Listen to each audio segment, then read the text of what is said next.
So it's mostly a buyer's market here in the Phoenix area, and sellers are starting to regret some of the things they did with their house. They bought it, whether it be before COVID or after COVID during the boom, and they said, oh man, I'm going to do all this stuff with my house, and now they're starting to regret certain things. So I'm going to go over the 3 biggest regrets that sellers are starting to have right now and why.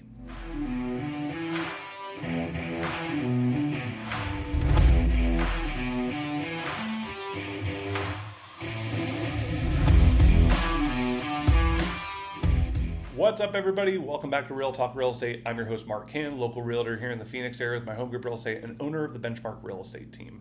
So guys, this is a podcast format. I'm going to talk through this, just trying to be real with you guys and share some things with you. So the things we're going to be talking about today is the 3 regrets that sellers are having. People bought, whether it be in like the mid 2010 to 2020 range, or they bought during the boom, of 2020, 2021, and they said, oh, I'm going to start doing stuff to my house. And there's certain things that now that we're in a buyer's market where buyers have the advantage, buyers have the leverage, buyers can be picky because there's a lot of inventory, people are starting to regret certain things. So they're going, well, crap, now my house isn't selling because of X, Y, Z. So we're going to go over those 3 things of what people are regretting. So the number one thing that I'm seeing right now in 2025 is solar. Now people go, are you anti-solar? No, I'm not necessarily anti-solar. I think every house is different. So it depends on the house that you're buying, whether solar is worth it or not. But there are some good solar agreements, and I always tell people, like, when I look at like solar, you see there's different things. Like people either bought it outright, which is kind of rare, or you see people take a lease, which is the most common. They took a solar lease, 20, 25-year lease, or they bought bought the solar outright by taking a loan, and they have a set loan for it. That one we see some too, but the leases are the ones we see the most. And what we see is prior to 2020, the leases are actually pretty decent. The solar was probably only 20 grand, and the solar lease is probably around $100, if not under $100. Again, depends on how big the system. But what we're seeing, people bought solar after 2020, 2021, 22, 23. Some of these solar systems are $40, $50, $60,000. So the payments are way higher. And guess what? Some of these people don't want to take on those payments of $200, $250 a month.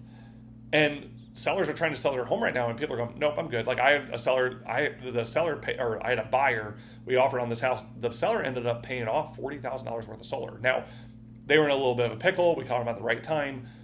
But we're watching people who have $20,000, $30,000 left on their solar may have to pay it off if their house sits and sits and sits. Now, if you price the home right, maybe you can get somebody to assume it, but it depends on your solar agreement, because if the solar agreement isn't good, it's going to bite you. And so people didn't think about that. They bought these big systems and didn't think about it. So that's the number 1 regret. The number 2 regret that people have, and I got to look at my notes real quick, is unique designs and layouts. Now, what do I mean by that? I go into some of these houses and people have the craziest colors. Now, is paint that hard to change? No, it's not. People can paint their house and it's fine. But now it's all in the eye of the beholder, right? So if people walk into a house and there's a bad smell or crazy colors, they're like, I don't want to deal with that. I'm good. Or designs, layouts, like people change the layout of the house where, I wanted to add a room over here, so we changed all this. Or we have weird designs in the house. Like I'll go into a house and there's tons of rock everywhere, or there's tons of wood everywhere. And like, that's your style. You like that, but not everybody is. And maybe there is somebody out there who will like it. Somebody will eventually buy it. But those unique things, those things that aren't in the main trends of what the designs are, might make your house sit a little bit because it's very unique and you chose to do that, and it's not a seller's market anymore where people are just going to buy it. So the number 3 thing, and this is kind of a compilation of a bunch of things, of whether it's your backyard, things you did in your backyard, a pool would be a big one, upgrades, where your lot's located, if you're backing up to something or nothing, right? All those different types of things. Pools are ones we see fairly common where people think, I'm going to get return on investment. You're not. Okay, if a pool costs $60,000, you might get 50%. If it costs $50,000, yeah, that's my rule of thumb. It's about 50% of what the pool cost. Typically we see pools, you'll get credits of anywhere from $20,000 to $30,000. That's how much in value you'll get added. Depends on the neighborhood, depends on where you are. But rule of thumb, it's usually around $20,000 to $30,000 in value added to your house. So it's not how much you paid for it. I see people that, we put in all these trees in our house, we put in all this turf. It does add value, but it may not be one-to-one value. Now, if you do stuff inside, a lot of times that is closer to one-to-one value, but on the outside, it's not necessarily. Like, you think of, like, I saw a house recently where they were trying to sell the house, and they have this nice lot that backs up to nothing, but they were overvaluing it. And again, it's in the eye of the beholder. Is some people are just overvaluing their properties because they're like, oh, I have these nice things. That's great if it's nice for you, but that doesn't mean it's nice for everybody.